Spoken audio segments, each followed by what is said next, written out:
তায়েফের দোয়াটা ওই দোয়া, যেই দোয়া যখন আপনি বুঝবেন, স্পেশালি যখন আপনি কোনো বিপদে আছেন, যেখানে আপনি জানেন আপনার কোনো দোষ নাই, কিন্তু অনেক বড় একটা ডিফিকাল্ট সময় আপনি পড়ে গেছেন, তার মায়ের মৃত্যু, ডিভোর্স, সন্তানের মৃত্যু, অথবা যে কোনো রকম বিপদ, তখন আপনি বুঝবেন আপনার থেকে আরও অনেক বড় কঠিন সময় ছিলেন আমাদের নবী, শ্রেষ্ঠ মানুষ সাল্লাল্লাহু আলাইহি ওয়াসাল্লাম। এবং এই দোয়া উনি করেছিলেন, যেই দোয়ার মধ্যে আমাদের আল্লাহর সাথে সম্পর্ক এবং সম্পূর্ণ আকুতিটা আছে।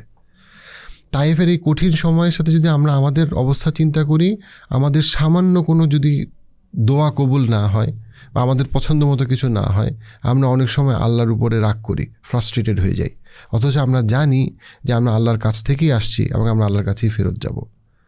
তায়েফের দোয়াটা যদি আমরা একটু শুনি।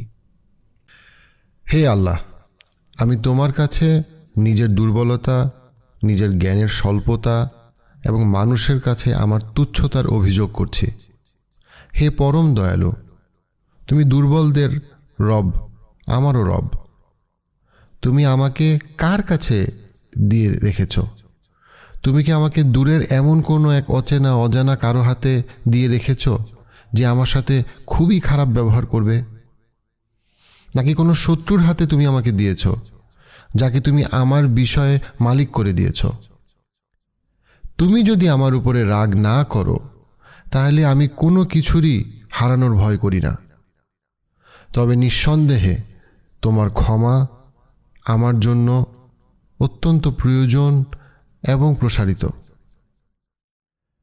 আমি তোমার সেই চেহারার আলোয় আশ্রয় চাই, যা দ্বারা অন্ধকার দূর হয়ে যায় এবং যা দ্বারা দুনিয়া এবং আখিরাতের সকল বিষয়ের সংশোধন হয়।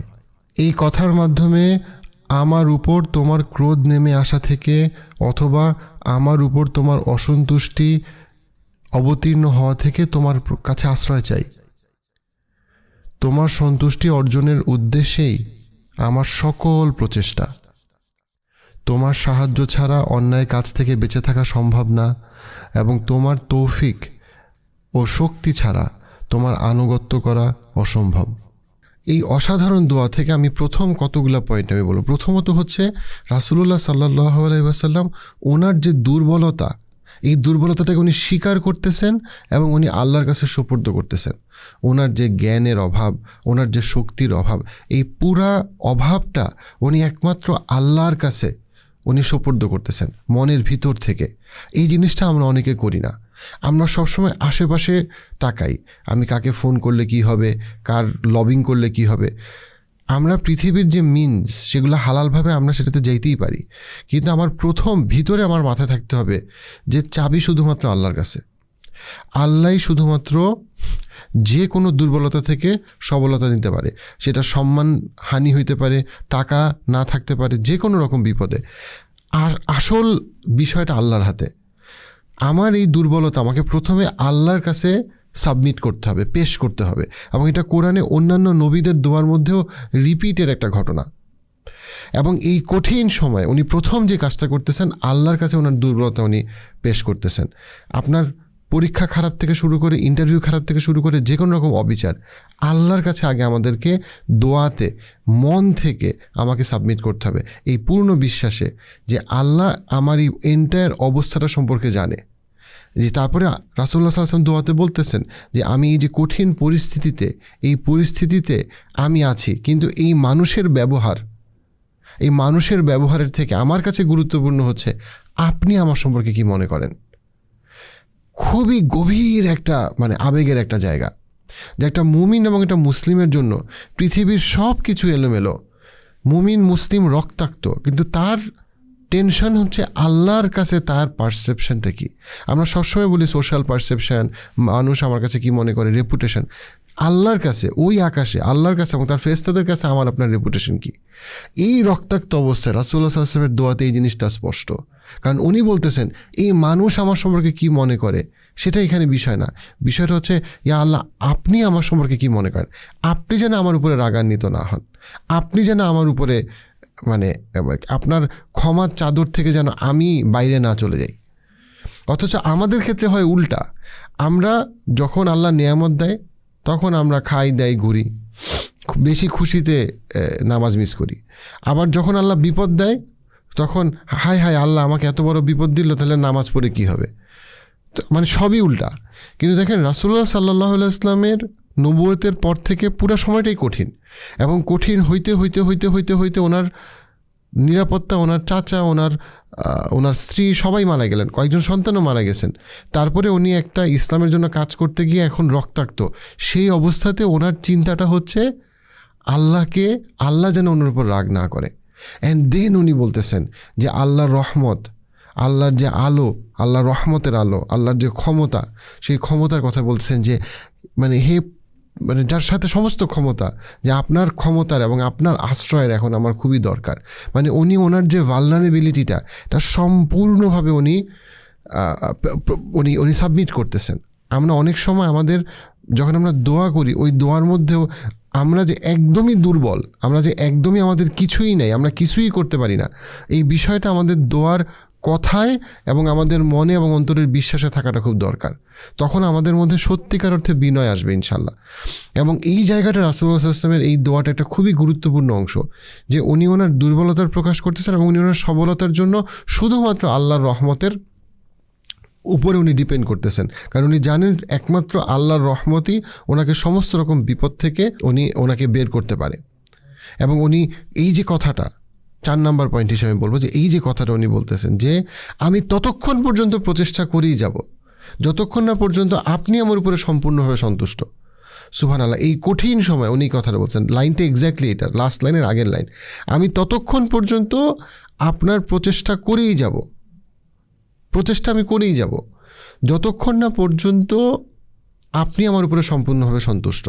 মিনিং এই যে তায়েফের এই এত ঘটনা, এইখানে সমস্ত জায়গায় উনি এই জায়গাটা ওনার যে ইন্টেনশনটা রিনিউ করতেছেন, যে আমি আদৌ তায়েফে কেন আসছিলাম, আমি আসছিলাম আল্লাহকে সন্তুষ্ট করতে, এবং আমি সেই কাজটা আমি করেই যাব। এখানে মানুষ কি বুঝলো কি বুঝলো না, মানুষ কি মানলো নাকি মানুষ আঘাত করলো, এটা এখানে দেখার বিষয় না। আমরা যখন প্রথমত আমরা ভালো কাজ খুব বেশি করতে যাই না, কিন্তু করতে গিয়ে যখন আমরা বাধাপ্রাপ্ত হই, তখন আমাদের প্রথম যেটা কাজ করে, এই কেন করতে গেলাম রে ভাই, না, এটা করার জন্যই আমাদেরকে পাঠানো হয়েছে। এই সংস্কারমূলক বা ভালো কাজগুলো করার জন্যই আমাদের কাজ। ওই বলে না বাংলায় যে বোবার শত্রু নাই, হ্যাঁ বোবার শত্রু নাই, কিন্তু আল্লাহ তো আপনাকে বোবা বানায় নাই। আল্লাহ আপনাকে ক্ষমতা দিছে, শুধু কথা বলার ক্ষমতা না, শিক্ষাগত যোগ্যতা দিছে, আর অনেক রকম যোগ্যতা দিছে, এবং এগুলো প্রত্যেকটা আল্লাহর নেয়ামত, যেগুলো জমা খরচের হিসাব আল্লাহর কাছে দিতে হবে। বললে হবে না বোবার শত্রু নাই, বোবার শত্রু নেই, আপনি তো বোবা না। যদি আপনি বোবা হইতেন, যদি আপনি বুদ্ধির প্রতিবন্ধী হইতেন, তাহলে আপনার জন্য আল্লাহর কাছে হিসাবটা সহজ ছিল। কিন্তু আপনাকে আল্লাহ সমস্ত রকম সহায় দিছে, ক্ষমতা দিছে, ওই ক্ষমতা দিয়ে আপনি একটা বাড়ি কিনতে পারেন, জমি কিনতে পারেন, কিন্তু আল্লাহর পথে 2টা কাজ করতে আপনি রাজি না, আমি রাজি না, এটা হবে না, এটা হবে না। এই মানসিকতা আমাদের নবী সাল্লাল্লাহু আলাইহি ওয়াসাল্লাম আমাদেরকে শিখাই দিয়ে যায় নাই, সাহাবীরা এটা এভাবে চিন্তা করে নাই। উনি কাজ করতে গেছেন, বিপদে পড়ছেন বা কঠিন সময় আসছে, উনি বলছেন যে আমি আমার এই কাজটা, যেটা আল্লাহর পথে এই চেষ্টা শব্দটা ইম্পর্টেন্ট। উনি বলে নাই যে উনি করে ফেলছে, উনি বলছেন আমরা চেষ্টা করতেছি, আমার এই চেষ্টা আমি করেই যাব, করতেই থাকবো যত না কোনো আমি সম্পূর্ণভাবে আল্লাহর কাছ থেকে আমি ক্ষমা পাই, আল্লাহর কাছ থেকে আল্লাহর সম্পূর্ণ ক্ষমা এবং সন্তুষ্টি আমি পাই। এবং 5 নম্বর পয়েন্ট, যেটা এই দোয়াটার শেষে লাস্ট লাইন, এবং এইটা হচ্ছে রাসূলুল্লাহ সাল্লাল্লাহু আলাইহি ওয়াসাল্লাম একটা রিপিটেড একটা জিকির, লা হাওলা ওয়ালা কুওয়াতা ইল্লা বিল্লাহ। এটা আমাদের সব সময় পড়া উচিত, বিপদের সময় পড়া উচিত, সফলতার সময়, লা হাওলা ওয়ালা কুওয়াতা ইল্লা বিল্লাহ। এটা সহজ মানেটা কি, কোনো হাউল, মাইট অথবা কোনো ক্ষমতা বা কুওয়াতা, শক্তি, ক্ষমতা নাই শুধুমাত্র আল্লাহ ছাড়া, আল্লাহ ব্যতীত প্রকৃত অর্থে কোনো মাইট অথবা কোনো ক্ষমতা নাই। এখানে হাউল শব্দটা আমি একটু বলতে চাই, এখানে ইম্পর্টেন্ট। হাউল খুব সহজভাবে বলা হয় মাইট, MIGHT, মাইট, অথবা কোথাও কোথাও বলা হয় তৌফিক। কিন্তু আমি এটার বিস্তারিত তাফসিরে এই জিনিসটা পড়ছি, আমার কাছে খুব ভালো লাগছে। এখানে লেখক এই বিষয়টা উঠাই নিয়ে আসছেন ওনার বইতে, যে হাউল মানে শুধুমাত্র মাইট বা তৌফিক না, হাউল মানে হচ্ছে অবস্থার পরিবর্তন। যে আপনার আজকে মন খারাপ, মন ভালো হওয়া, অথবা মুড ভালো, মন খারাপ হওয়া। আজকে আপনি ধনী, গরিব হওয়া, গরিব ধনী হওয়া। আপনার আজকে যুবক, বৃদ্ধ হয়ে যাওয়া, সুস্থ অসুস্থ হয়ে যাওয়া, অসুস্থ সুস্থ হয়ে যাওয়া, এই প্রত্যেকটার যে অবস্থার পরিবর্তন, স্টেটের যে পরিবর্তন, এই পরিবর্তন করাটাকে বলা হচ্ছে হাউল। এখানে বলা হচ্ছে যেটা, সেটা শুধুমাত্র আল্লাহই অবস্থার পরিবর্তন করতে পারে, অন্য কেউ কোনো অবস্থার পরিবর্তন করতে পারে না। কত পাওয়ারফুল একটা কথা, আপনি চিন্তা করেন যে কোনো অবস্থার পরিবর্তন, আপনি একটা অবস্থার পরিবর্তন চাচ্ছেন, আপনার নিরাপত্তা নাই, আপনি নিরাপত্তা চাচ্ছেন, অবস্থার পরিবর্তন, আপনি গরিব ধনী হতে চাচ্ছেন, নিরাপত্তা অবস্থার পরিবর্তন, যে কোনো অবস্থার পরিবর্তন পৃথিবীতে এটা শুধুমাত্র আল্লাহই করতে পারেন, এটা অন্য কেউ করতে পারে না। যে কোনো অবস্থার পরিবর্তন শুধুমাত্র আল্লাহই করতে পারে, অন্য কেউ করতে পারে না। সো এই বিষয়টা আমাদেরকে গভীরভাবে মানতে এবং আমাদের এই জিকিরটা বারবার করা উচিত, লা হাওলা ওয়ালা কুওয়াতা ইল্লা বিল্লাহ, এবং করার সময় এটা বুঝে করা উচিত।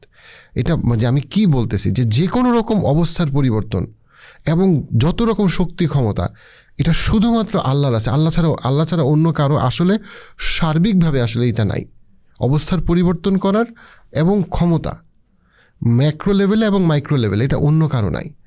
এই যে তায়েফের যে রাসূলুল্লাহ সাল্লাল্লাহু আলাইহি ওয়াসাল্লাম যেই দোয়াটা করছেন, এই দোয়াটা আমাদের সবার মুখস্থ করা উচিত, চর্চা করা উচিত। মুখস্থ না হলে অ্যাটলিস্ট দেখে দেখে পড়া উচিত, এবং পড়ার সময় যে আবেগটা, ওনার এই আবেগটার সাথে, আমি যে 5টা পয়েন্ট বললাম, এই আবেগটার সাথে আমাদের আবেগটাকে মেলানো উচিত।